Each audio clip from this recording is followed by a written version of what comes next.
Omar Ahmed, IFL TV, MTK Global, the O2. Just seen Lomachenko defend his world titles.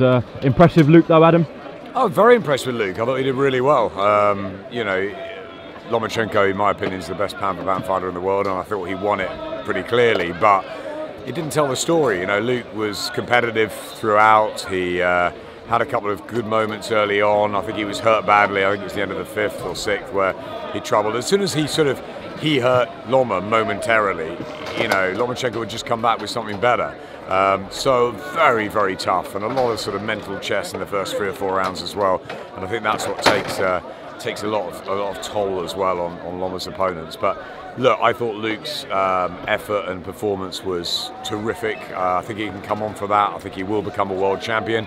I just always felt it would be very, very tough to do it on this particular night. And so yeah, I think you're looking at an excellent fighter and an elite fighter, and that's just the difference. Luke obviously avenged his defeat to Ivan Mendy, arguably beat Linares, a lot of people thought he did, taken Loma the distance tonight and hurt him in spells during the fight tonight. So a bright future, you reckon, for Luke? Listen, I've said it since the Olympics. I thought Luke Campbell would win Olympic gold, and he did, and I then said he'll become a world champion. I stick by my words. I think he will become a world champion. I think, you know, let's see what Lomachenko does.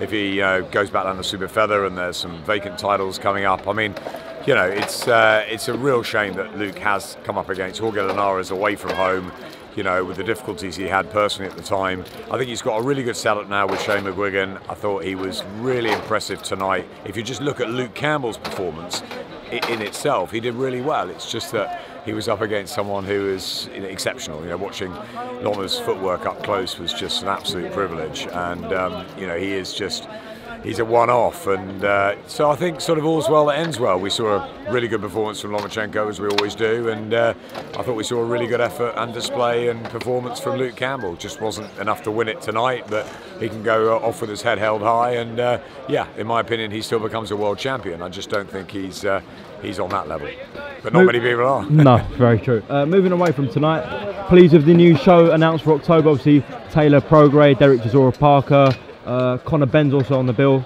Yeah, cracking Lawrence card. Okoli as well. Yes, Bernd against Selby. Ivan Garbu. Yep. Yeah, great night, great night. You know, Josh Taylor, I've wanted on Sky for a long time, and finally got my dream in the semi-finals in Glasgow. So really pleased to have Josh back for the final. It's a tough fight, very, very dangerous fight for him, and a very good fight. But also to have, you know, Joseph Parker, Derek Chisora, you know, you saw the crowd's reaction to that when that was announced tonight.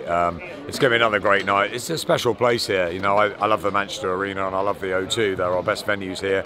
Obviously, Wembley is special on a massive, big occasion, but, you know, these two are great arenas, aren't they? We've seen some fantastic nights there, and, you know, whether it's Fox Kessler or Golovkin Brook or the Dillian White fights or some of AJ's, you know, it's been a great venue for boxing, and I think, you know, tonight again was another moment that people will remember here. It was a great atmosphere. I think, you know, to have Luke Campbell cheered and Lomachenko cheered, it was brilliant. I think it's been a really, really big week and a good week for boxing, and I think we'll have another one in late October, so bring it on. Long may it continue. Adam Smith, thank you for your time, and yeah, we look forward to the upcoming shows on Sky Sports. Cheers.